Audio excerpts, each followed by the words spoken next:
Well, in this video, I'm going to show you how to tell a shaggy dog story by telling you a shaggy dog story.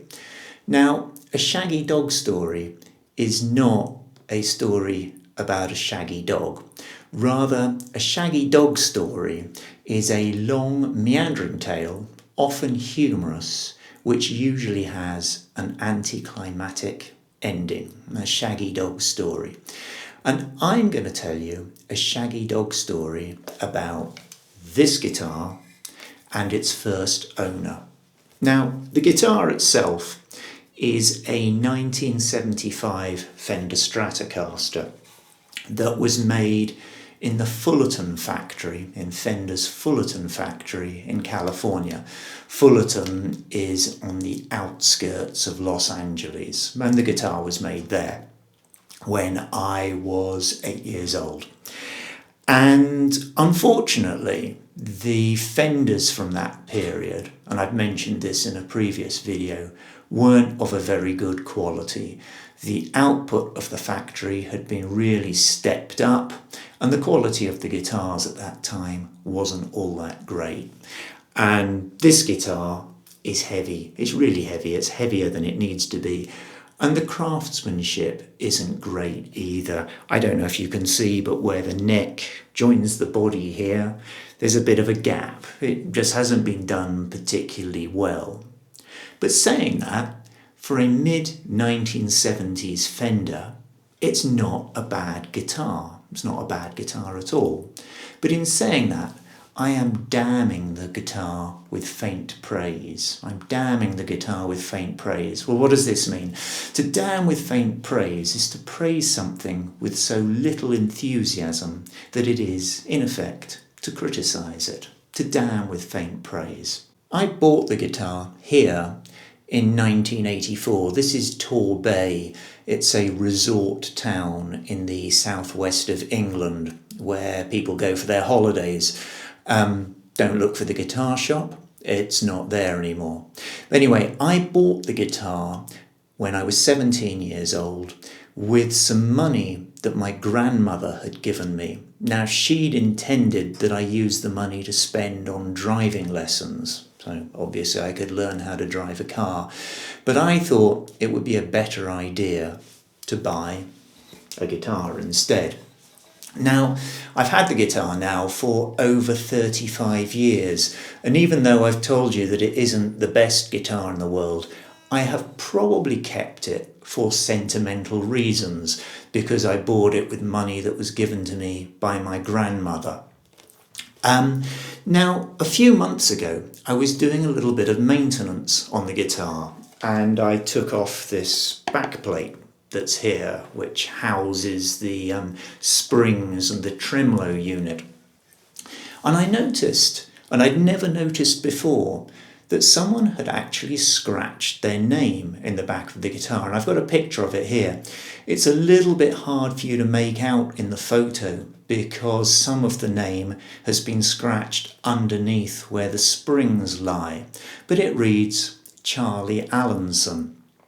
Now, if I'd noticed this years ago, I hadn't paid any attention to it, probably because back then, 20 years ago, 30 years ago, there wasn't any possibility without the existence of the internet in finding out who Charlie Allenson might have been. But now, with Google, Facebook and Pinterest and so on, I've actually been able to track down Charlie Allenson, who I believe to have been the first owner of this guitar. And that would explain why he scratched his name in the back of it. And Charlie Allenson, it turns out, after some research, was a member of a band that came from the west of England called Spring Heel Jack. Now, I didn't know what Spring Heel Jack meant, so I had to look this up. Now, here's a photo. This is a spring-heeled Jack, who was a half-man, half-devil-like character who supposedly lived in Victorian English cities, and because he was able to jump very high, hence spring-heeled, He abducted women from their bedrooms. Now, stories of Spring-Heeled Jack were originally written up in newspapers as though they were factually true, as though he was Jack the Ripper, say. But over the years, he became a fictional character, and lots of people have written novels about Spring-Heeled Jack. But anyway, from this character, I am presuming Spring-Heeled Jack the band took their name. Although Spring-Heeled Jack, that's the band I'm talking about now, never had any commercial success, and I'm not sure that they even ever put out a record, I've been able to find out quite a lot about them because they entered the 1977 Melody Maker Rock Contest. Now, Melody Maker was a weekly music newspaper that was very popular in the 1970s and 80s and 90s. And here's a cover from 1977 featuring John Lydon, or Johnny Rotten if you prefer, from the Sex Pistols. Now, they would have been at the absolute height of their fame in 1977 when they were releasing God Save the Queen and Anarchy in the UK. But anyway, Melody Maker, the music newspaper, used to organise an annual rock contest to try and find the best new acts in the country. And Spring-Heeled Jack entered the competition. And reading local newspaper reports, I found out that they won their regional heat in the southwest, which was held in Plymouth. And then they went on to compete in the semi-final, which was held in the Marquee Club in London. Now, you may have heard of the Marquee because it's a very famous London music venue where just about anybody who's anybody from the world of British rock and roll has played.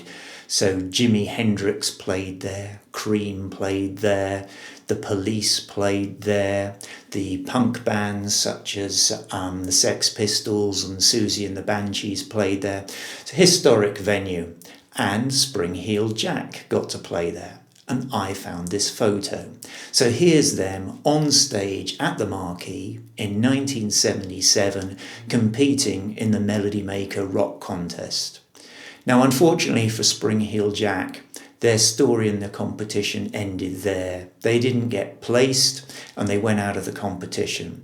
In fact, reading subsequent interviews with members of the band, their egos couldn't handle it and they split up immediately afterwards. They couldn't handle that sense of failure, I guess, from not progressing any further in the competition.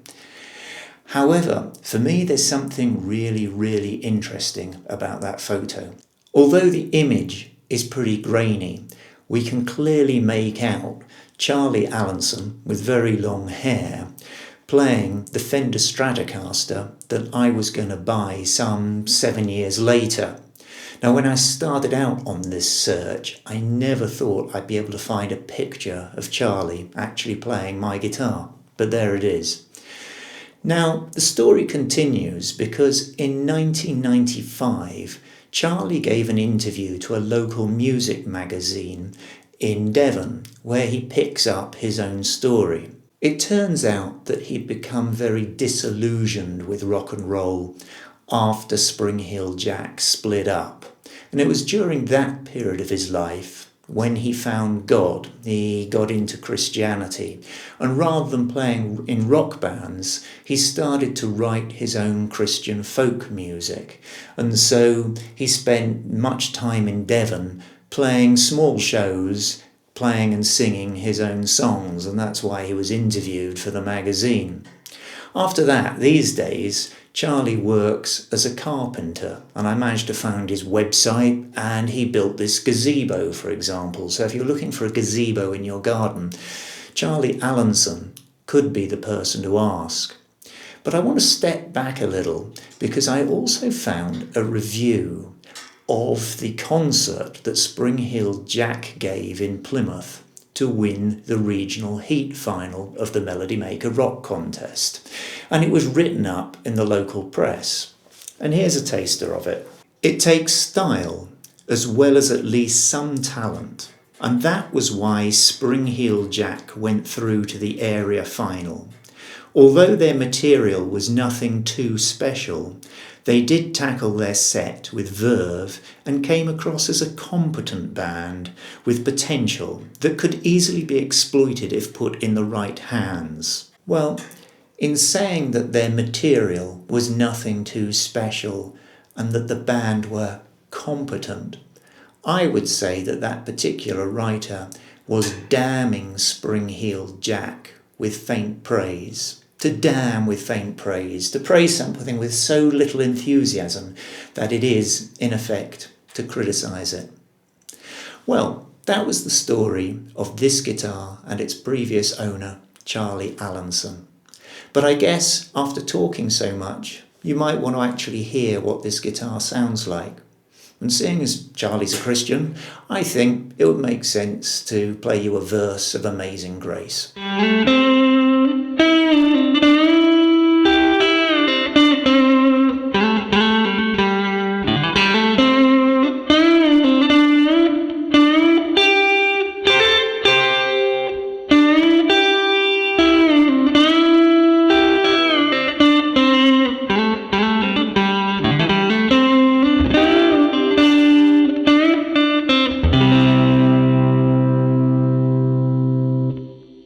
Well, I hope you've enjoyed my shaggy dog story about this guitar. I'll catch you on the next one. Take care.